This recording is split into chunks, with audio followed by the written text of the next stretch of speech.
Hello and welcome to the first edition of On Camera Peek Behind the Curtain here. This is the show, of course, where we go behind the scenes of the latest SMSU theater productions. We go into the on-stage production world and just kind of take a peek behind the curtain. Joining me today to talk about the production we're going to talk about, Peter and the Starcatcher, is one of the stars of Peter and the Starcatcher, Raxon Rax. Raxon, how are you doing today? I'm good. So this is our first on-camera version. We're doing it virtually, obviously, because things are going a little crazy again here, but I think we're still going to have a good time, have a good chat talking about Peter and the Starcatcher. Yeah. So first things first, just to kind of get the ball rolling, let's talk about the musical that is Peter and the Starcatcher. Do you mind giving us kind of a little synopsis and also kind of go into detail what your character was and what they kind of contributed to the story? Yeah, so Peter and the Starcatcher is this origin story and a reimagining of Peter Pan.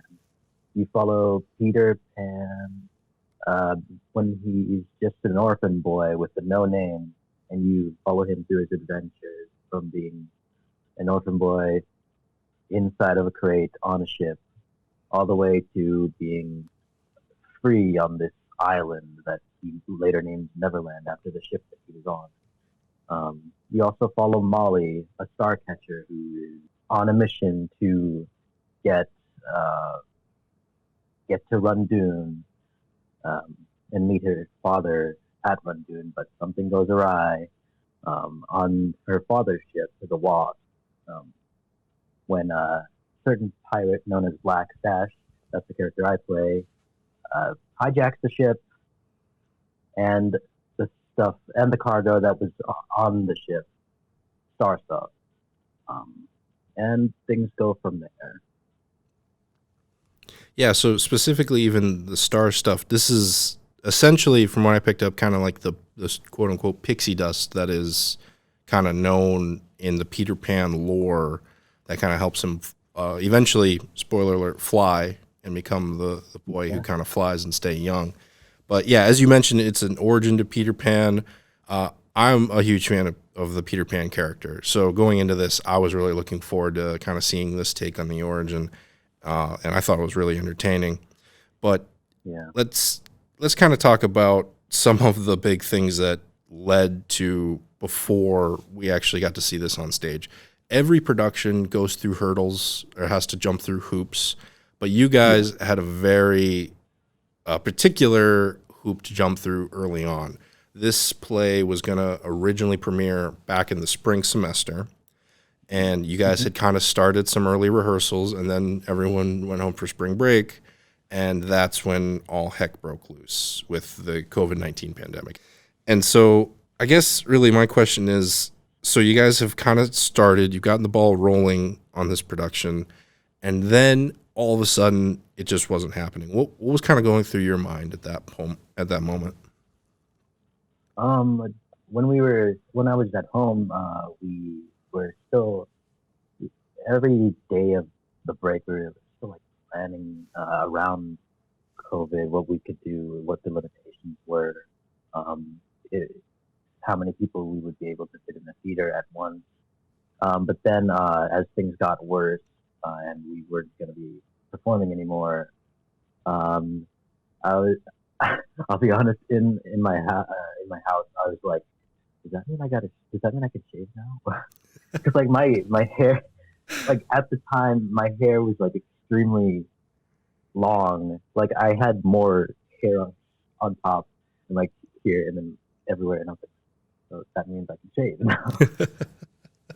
now. But also it was quite a bummer just like not being able to do the show with the people we had at the time, because it would be some of the people that I have been with since my freshman year. That would have been their last show here, and they didn't necessarily get to continue and perform their last show here.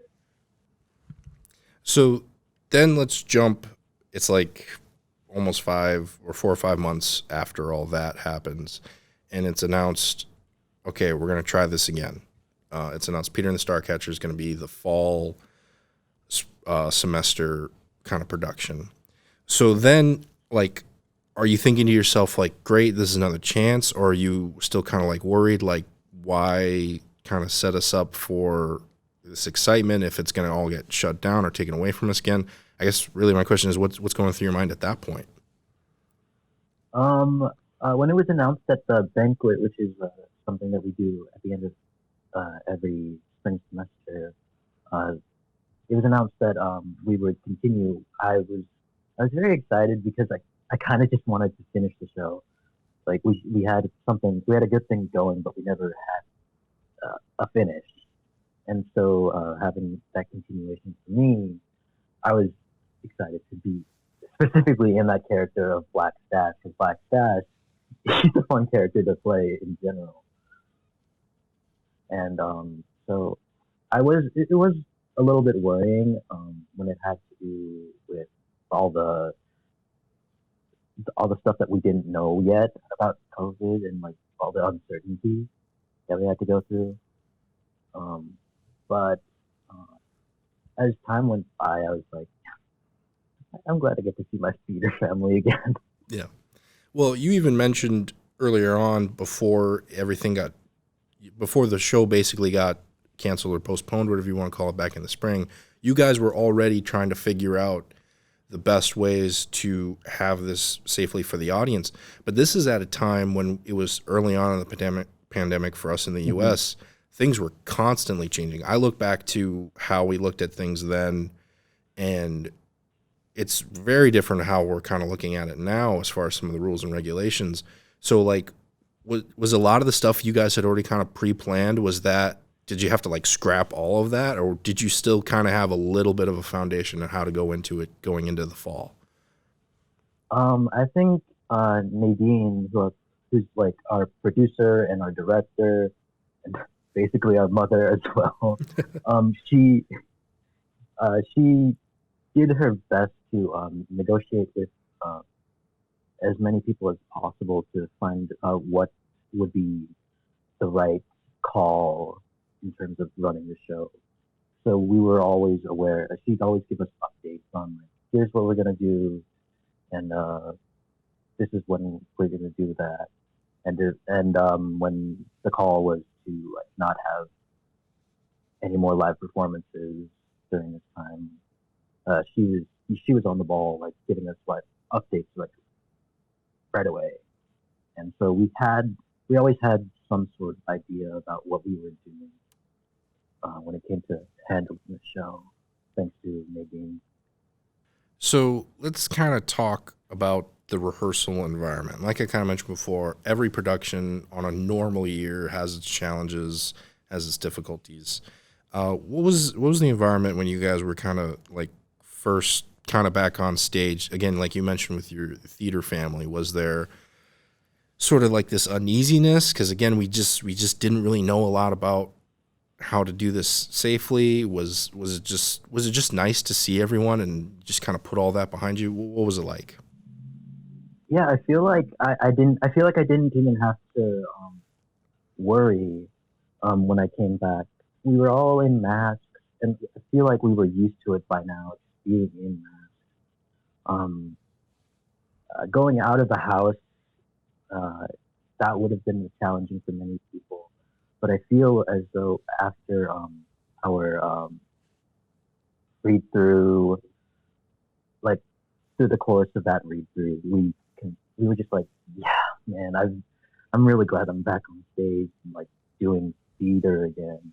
It just felt so much, just felt so great. And so then one other thing I want to talk about, kind of dealing with this, that I feel like kind of ties into rehearsal and what was different about this production is, and correct me if I'm wrong. So you guys, we haven't really mentioned this, but this is considered to be a musical. There are songs and singing numbers in it. Yeah, It's not a prominent part of it, but there are big scenes with some big musical numbers. And yeah, for those of you people out there who don't know, singing requires a lot of heavy breathing and also kind of a lot of exhaling. And in a time like this, that becomes a little bit dangerous. So you guys kind of came up with a creative solution, I would say, you guys more or less had to like lip sync during the live performance. We did sing along during the songs of the play. Yeah. But just not as not heavily as we would have if we hadn't had that recorded backing track that we did beforehand. Yeah, so yeah, you guys basically had to do a pre-recording of all the songs and everything. So I guess my question with that is, well, first of all, is this like your first time ever having to experience something where you're like pre-recording your song before you do a live production and everything? Because this sounds like the things they do with concerts and everything, where they pre-record the backtrack and everything, and they kind of perform it along with it. Well, I think it was many people's first time doing that, but there was this one time my freshman year, actually. It was during the gala of that year, the SMSU gala that's like held every year. The drama club at the time was planning a musical number to perform that year, and what we decided was we're gonna record ourselves singing the song, and also sing the song while we're performing, just like we did in Peter and the Starcatcher. So it wasn't anything new to me, but a lot of the cast members, I feel that was their first time doing something like that. So it would probably be an interesting experience for them. My other question dealing with that is, so knowing that there is this recording that's going to be playing kind of at the same time, does that kind of take a little bit of pressure off, knowing going into it, well, that's just one less thing that there is to screw up? Or was it did it kind of hinder you? Was it like you wanted to sing it out as best you can, and it was just a little bit harder to get into the scenes then? How did you feel? Did it kind of make it easier, or was it something that you would have preferred to do live and not have to do the recording? At times it was easier, and at other times I was like, can I just sing this out? Because I remember during the mermaid scene, which we'll get into later, I'm sure. During the mermaid scene, I was like, okay, so the timing in this song is always interesting. So the recording is going to help me out there. But during Swim On, which is like the end of the Act 1, the big number at the end of Act 1, that one is always one that I always want to belt out, and I always accidentally did.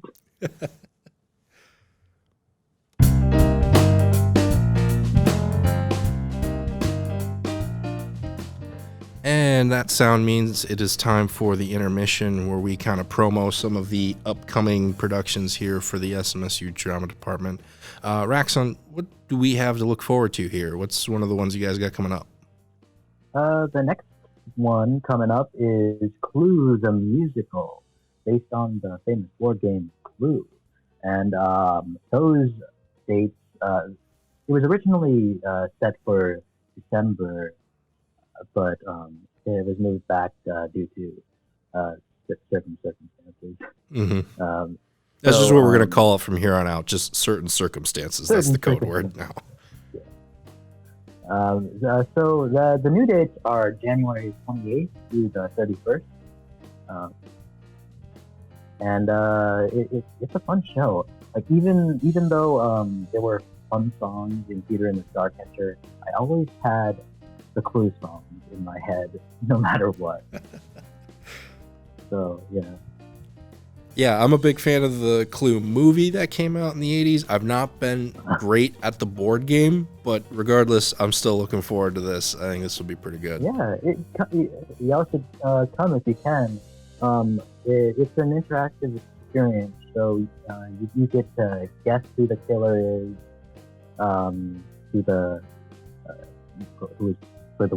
where they were killed, and how they did it.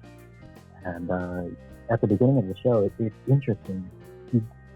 A volunteer gets to pick pick those 3 cards, like randomly. Like they don't get to see it. They just get to pick a card. Oh, so this really is like audience interaction, like almost playing the game, but it's on stage. Yeah. So like whatever those cards are, whatever weapon uh, this person, whatever place they choose that they choose randomly, that'll be the killer for that'll be the whole show, uh, the whole the killer, the place, the weapon that it will be for the show, and then everyone in the audience will get to guess what those cards are, and see if they get it right by the end of the show. So it's going to be, it essentially could be different every night then as well. Yeah. That's awesome. So like over 200 possibilities.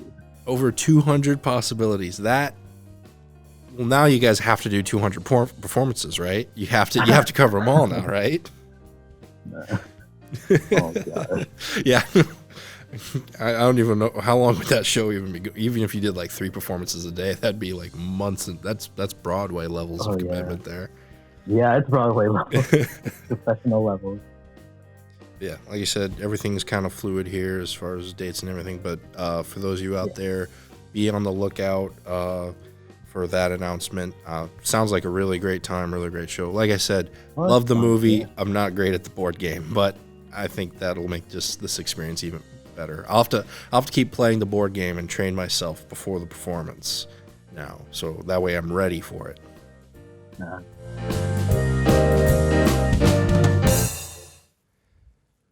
So I feel like the best way to come off of the intermission of this show is to talk about how the first scene you guys had coming out of the intermission of Peter and the Starcatcher. And just to kind of preface this with a little personal story of mine, I was lucky enough to kind of sit in on some of those early rehearsals before spring break. Like I had sat in through one of your guys' read-throughs. I had sat in on one of your blocking days. And just by pure circumstance, I didn't plan this. Because of my schedule, I only was there when you guys were doing first act stuff.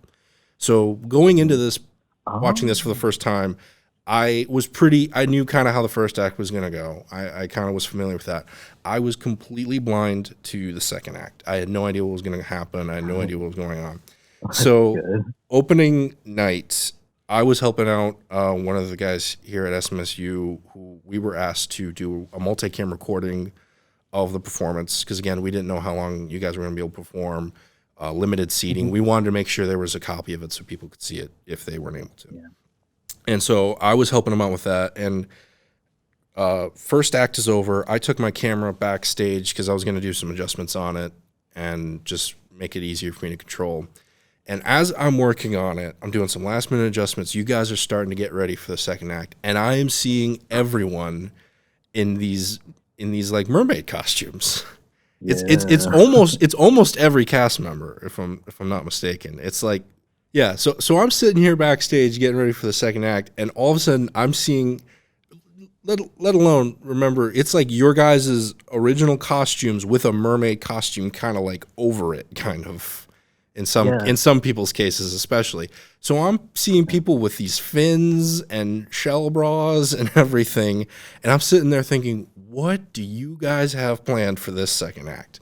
So let's talk a little bit about the mermaid scene that comes back right here at the beginning of the second act.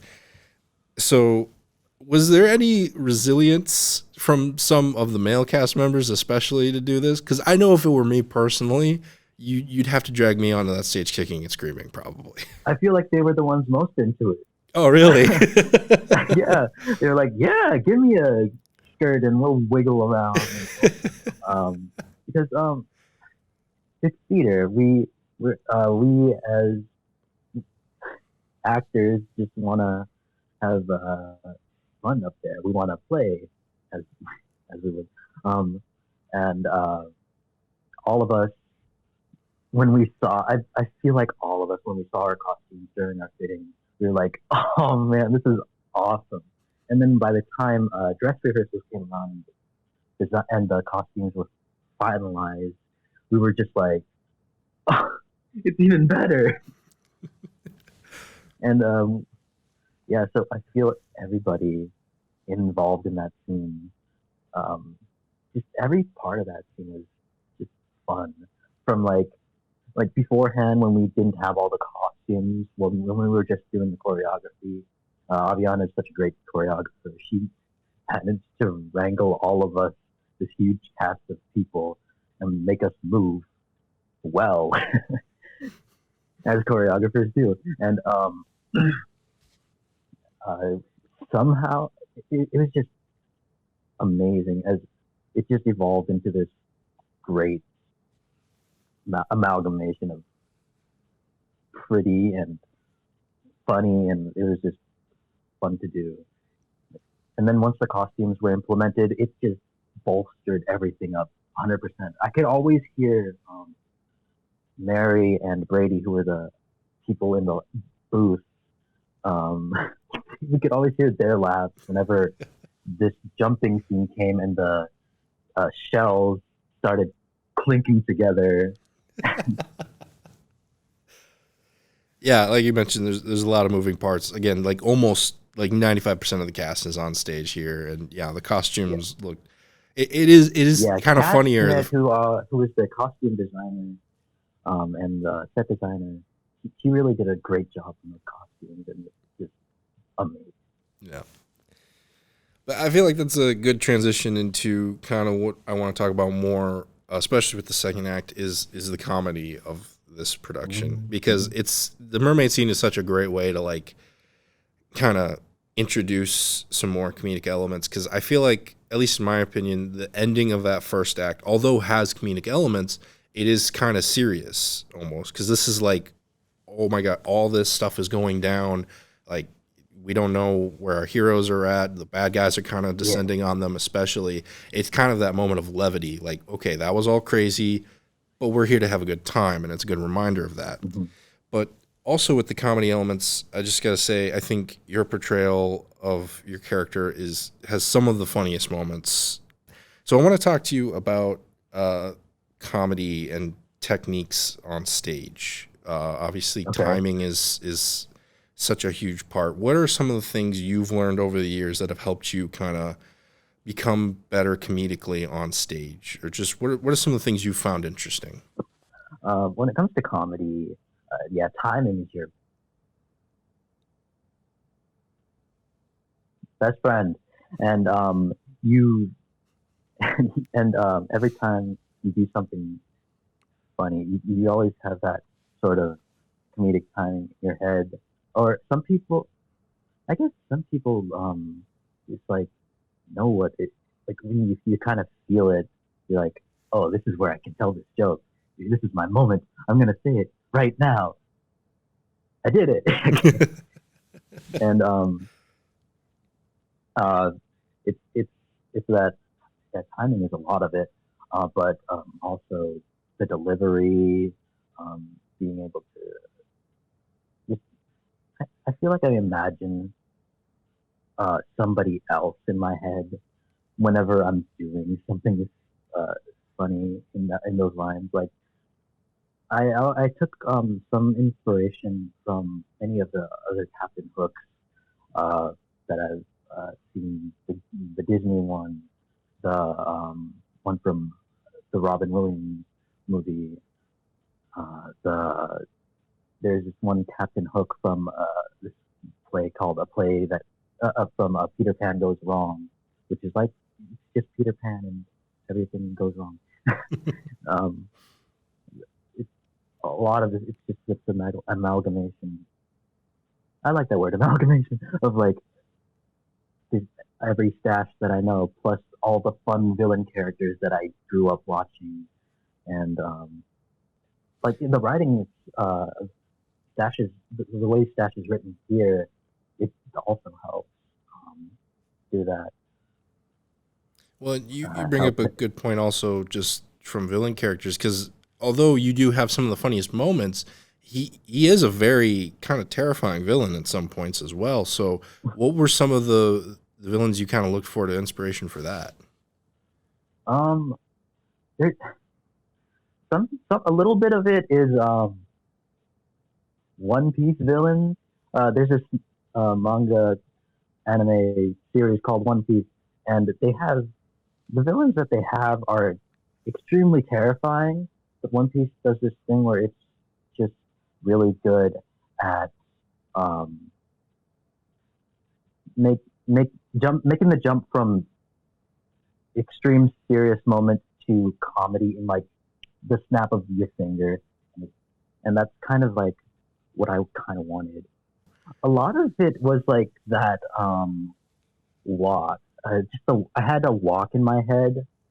I didn't necessarily do that walk, but I had this walk in my head of just a, the Disney uh, stash, just like sauntering with his uh, chin forward, and then like his um, hands on his hips, and like his entire lower half like following him like menacingly. Yeah, yeah. Yeah, like that insane or that just like mean walk. I did forget to mention that this play was based on a novel series, actually, that was reimagining Peter Pan's origin story. And uh, uh, I don't know. I feel like Stash in that book is so much more of a jerk than the Stash that I made him. Because the Stash that I made, he was more of a cartoon character of sorts. Like he was very animated, and yet he was smart and sophisticated. But the Stash in the book, he was just a jerk. Like his cabin would smell like dead animal. He would shoot a guy just cause. Oh, so this Stash was a serial killer, basically. Yeah, probably. I mean, you almost Uh, have to be a pirate. I feel like. yeah, Stash, man, the Stash that I portrayed, he's more of a he's the last pirate. He's one of the last pirates on the seas. He's got his crew and a bunch of uh, he's got this crew of incompetent people, and Dash isn't exactly the smartest at times, but he does know more vocabulary. He loves poetry. He uh, he doesn't have that Cockney twang that the Hmm. uh, other pirates do. He's got a little bit more class in him, Yeah. the one that I portrayed, and he's still got that temper that we know Captain Hook for. Hmm. Um, I feel like that's also something to mention in case we haven't already. Captain Stash. This is basically also his origin story into becoming Captain Hook. yeah, Captain Dash. You can see all the all the material, or sorry, no, all the ingredients that make him the Captain Hook that we all know and love. And all that was left was to cut his hand off in one of my favorite scenes of porn. Um, Oh, it was one of my favorite scenes to watch too. every night was it was interesting because like the crowds, we didn't have that many people necessarily, but um, the people who did come always went crazy for that scene, and I went crazy when I was reading it for the first time. Like I, there were some moments that I did need help on for that part because like I'm like, how do I do this part when he's when he's handless and in pain? It's like I just played it as if Dash were um, like sort of running his mind through all the Yeah. everything, and then Yeah. just like going crazy slowly, and Yeah. like his short temper just became razor thin. It was almost like one of those moments where it's like you know what happened was your fault, but you're looking for any way to blame someone else about it or something like that. Yeah, like you're jumbling for like vindication from the people who you know are gonna give you that like Yeah. scene, um, and just changing the subject to something that is the main goal of be wanting a hero, and he gets his hero.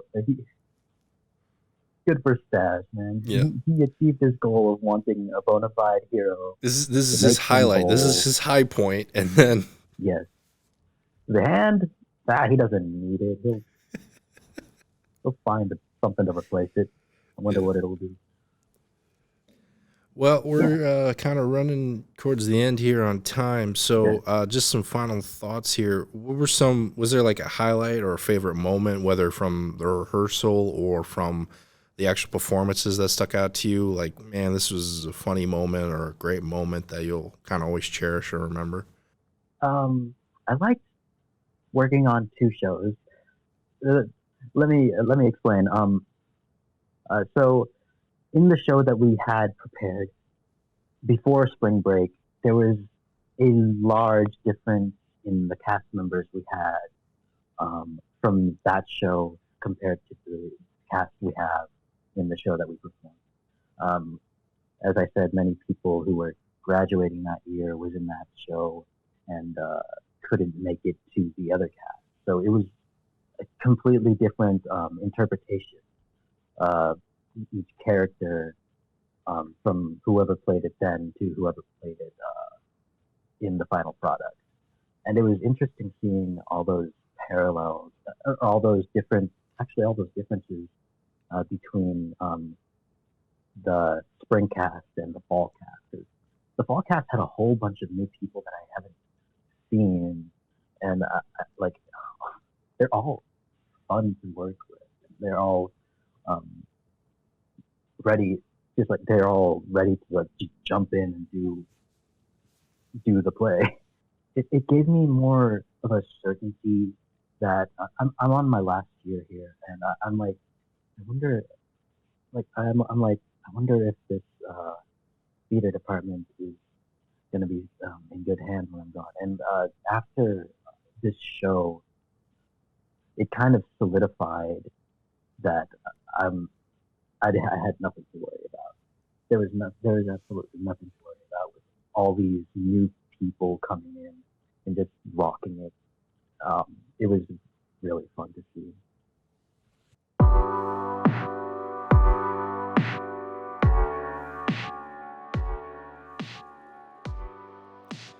Well, that's going to do it for us here on this episode of Peek Behind the Curtain, as it is time for the curtain call. Raxon, what sort of other things can people look out for here upcoming? We mentioned Clue. You guys got some other groups, other troops, just to kind of keep their eyes and ears out for.